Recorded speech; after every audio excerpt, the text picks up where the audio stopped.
Hey, what's up? It's Symphony here. Subscribe to my brother Mr. Creepy as Hell channel, and when you're watching his videos, make sure you stay in one piece.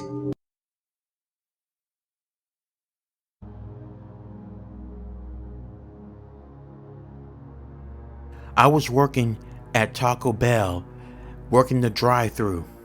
It was around 1:30 a.m. Our Taco Bell stays open 24 hours. Well, at least for drive-thru. Our restaurant is closed until around 7 or 8 o'clock in the morning. I don't know. But anyway, something really scary happened one night when I was doing the night shift. I was working in Taco Bell, working the drive-thru. Usually there would be someone with me.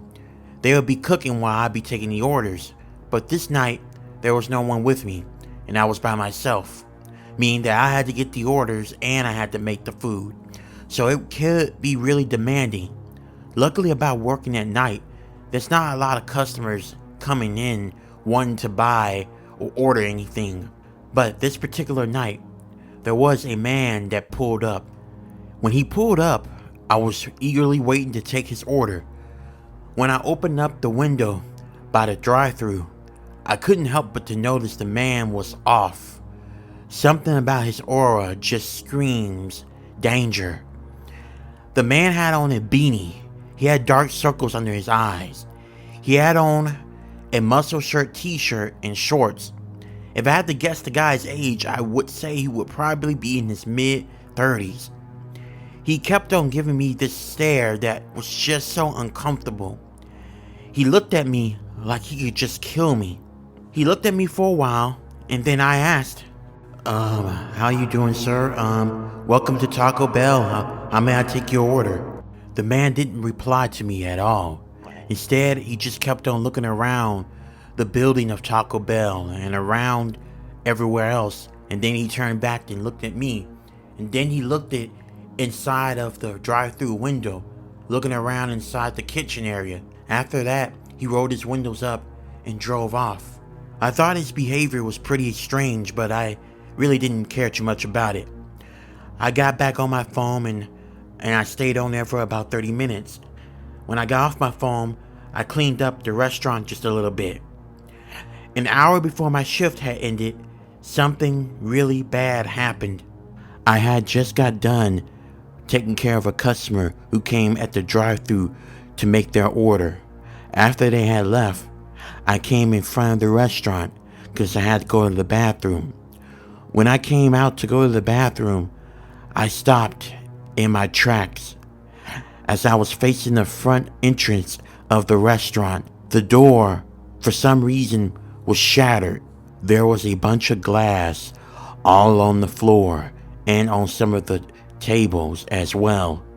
When I looked up, I saw that same man who came by just a couple of hours earlier. He looked at me with this really twisted grin, and then he had a chainsaw. He started to start up the chainsaw. He didn't say anything to me, but he started to run in my direction.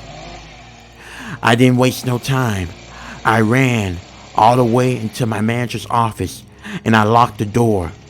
I fumbled for my phone and I couldn't find it. That's when the horror set in and I realized I left my phone by the drive-thru station. But luckily, my manager had a phone in his office. I quickly called 911. And as I was calling 911 and telling them what was happening, I heard the man's footsteps walking towards my manager's office. I already knew it was going to be a matter of time before he was able to saw off the door and he was going to make his way in to kill me. I told the operator to have help come quickly because I didn't know how long I was going to survive. There was nowhere else for me to escape. I eagerly waited, and the guy just stood there. He didn't do anything, but he stood there. His chainsaw was off, and I was hoping that he maybe was going to change his mind and leave me alone. But then, 5 minutes later, as I was still waiting on the officers to get here, I heard him restarting his chainsaw again. This time, He started chainsawing the door open. As soon as the door came open, I felt like I was gonna throw up. He was standing there with that twisted smile, and he started up his chainsaw again. And this time he walked it slower towards me. I was assessing to see if there's any way that I can actually outsmart him and quickly run past him before he even had the chance to do anything. I know what you're thinking about. I want to let you know right now, there's no way you're escaping me. I'm gonna cut your head off. The man said to me in a raspy, serial killer voice. The voice just felt so uncomfortable, and I was really hoping that the officers would get there before he tried anything. As he kept on walking closer and closer to me with this still twisted smile, he raised the chainsaw up, and I knew this was going to be it. I knew I was going to die, and by the time the officers got there, they were going to see a dead body. But before that can even happen, I heard 3 officers shout out to the man, pointing guns at him. One of the officers ran and tasered the man down. He quickly dropped the chainsaw, and the cops arrested him on the spot. After they got done dealing with the man, they got my statement. And around the time I was getting my statement taken, my manager happened to show up. It was around 5:45 a.m.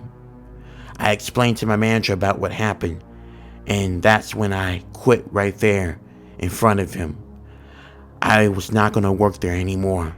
Too much bad memories. My manager understood, and I left.